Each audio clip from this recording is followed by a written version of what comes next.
Hi, this is the video for Tuesday, October 13th in 11th grade English. Our content is the middle passage, focusing on the slave trade in Africa. Not the slave trade from Africa to the Americas, but the one that was already existing in Africa. And we'll look at a poem by Clint Smith, go into that subject matter, and then read the part of the poem that has to do with the slavery that existed in Africa. The stem is straightforward with the content that we're looking at today. Slavery existed in Africa. Let's look at the poem to start. So Clint Smith is a wonderful writer who might have his doctorate degree at this point now, but was a candidate for one. And he writes this poem as part of a New York Times project called 1619. I'm going to click here, though, because sometimes the other link doesn't work. Okay. August 1619 by Clint Smith. Over the course of 350 years, 36,000 slave ships crossed the Atlantic Ocean. I walk over to the globe and move my finger back and forth between the fragile continents. I try to keep count how many times I drag my hand across the bristled hemispheres, but grow weary of chasing a history that swallowed me. For every 100 people who were captured and enslaved, 40 died before they ever reached the New World. I pull my finger from Angola to Brazil and feel the bodies jumping from the ship. I drag my thumb from Ghana to Jamaica and feel the weight of dysentery make an anvil of my touch. I slide my ring finger from Senegal to South Carolina and feel the ocean separate a million families. The soft hum of history spins on its tilted axis. A cavalcade of ghost ships wash their hands of all they carried. There you go. Clint Smith is a doctoral candidate at Harvard and the author of a poetry collection, Counting Descent. I see a lot of the things that we've studied in this poem.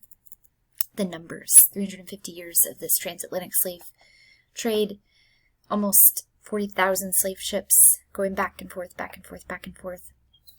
And the back and forthness of it, the way he pulls his finger, to me it's part of that rhythm of the slave journey happening again and again and again and again.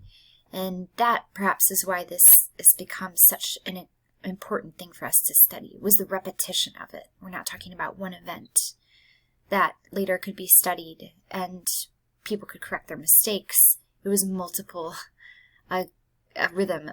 rhythmic events again and again and again and again.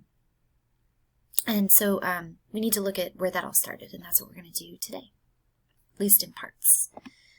So I have this, nope, didn't mean to click on the bell schedule, sorry. I have this video that I've clipped in from TEDx that we'll watch.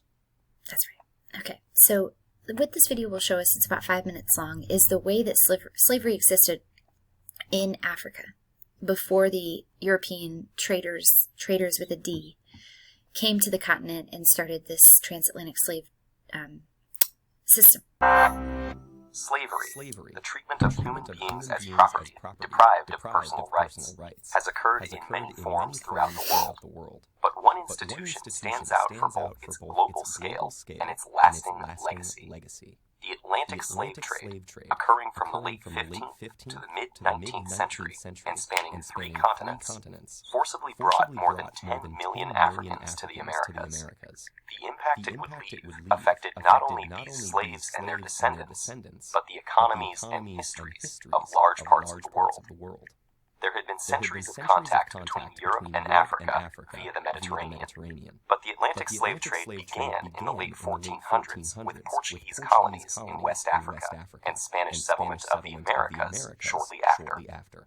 The crops grown in the new colonies, sugarcane, tobacco, and cotton, were labor-intensive, and there were not enough settlers or indentured servants to cultivate all the new land. American natives were enslaved, but many died from new diseases, while others effectively resisted. And so, to meet the massive demand for labor, the Europeans looked to Africa. African slavery had existed for centuries in various forms. Some slaves were indentured servants, with a limited term and the chance to buy one's freedom. Others were more like European serfs. In some societies, slaves could be part of a master's family, own land, and even rise to positions of power. But when white captains came offering manufactured goods, weapons, and rum for slaves, African kings and merchants had little reason to hesitate. They viewed the people they sold not as fellow Africans, but criminals, debtors, or prisoners of war from rival tribes. By selling them, kings enriched their own realms and strengthened them against neighboring enemies. African kingdoms prospered from the slave trade, but meeting the Europeans' massive demand created intense competition. Slavery replaced other criminal sentences, and capturing slaves became a motivation for war rather than its result. To defend themselves from slave raids, neighboring kingdoms needed European firearms, which they also bought with slaves. The slave trade had become an arms race, altering societies and economies across the continent. As for the slaves themselves, they faced unimaginable brutality. After being marched to slave forts on the coast, shaved to prevent lice, and branded, they were loaded onto ships bound for the Americas. About 20% of them would never see land again. Most captains of the day were tight packers, cramming as many men as possible below deck. While the lack of sanitation caused many to die of disease, and others were thrown overboard for being sick or as disciplined, the captains ensured their profits by cutting off slaves' ears as proof of purchase. Some captives took matters into their own hands. Many inland Africans had never seen whites before, and thought them to be cannibals, constantly taking people away and returning for more. Afraid of being eaten, or just to avoid further suffering, they committed suicide or starved themselves, believing that in death their souls would return home. Those who survived were completely dehumanized, treated as mere cargo. Women and children were kept above deck and abused by the crew, while the men were made to perform dances in order to keep them exercised and curb rebellion. What happened to those Africans who reached the New World, and how the legacy of slavery still affects their descendants today, is fairly well known. But what is not often discussed is the effect that the Atlantic slave trade had on Africa's future. Not only did the continent lose tens of millions of its able-bodied population, but because most of the slaves taken were men, the long-term demographic effect was even greater. When the slave trade was finally outlawed in the Americas and Europe, the African kingdoms whose economies it had come to dominate collapsed, leaving them open to conquest and colonization. And the increased competition and influx of European weapons fueled warfare and instability that continues to this day. The Atlantic slave trade also contributed to the development of racist ideology. Most African slavery had no deeper reason than legal punishment or intertribal warfare, but the Europeans who preached a universal religion, and who had long ago outlawed enslaving fellow citizens, needed justification for a practice so obviously at odds with their ideals of equality. So they claimed that Africans were biologically inferior and destined to be slaves, making great efforts to justify this theory. Thus, slavery in Europe and the Americas acquired a racial basis, making it impossible for slaves and their future descendants to attain equal status in society. In all of these ways, the Atlantic slave trade was an injustice on a massive scale, whose impact has continued long after its abolition.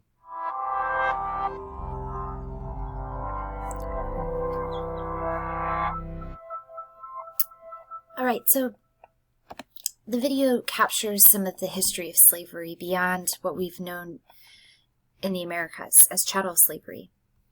And I'm just going to take notes here on that. Let me go back to the slides.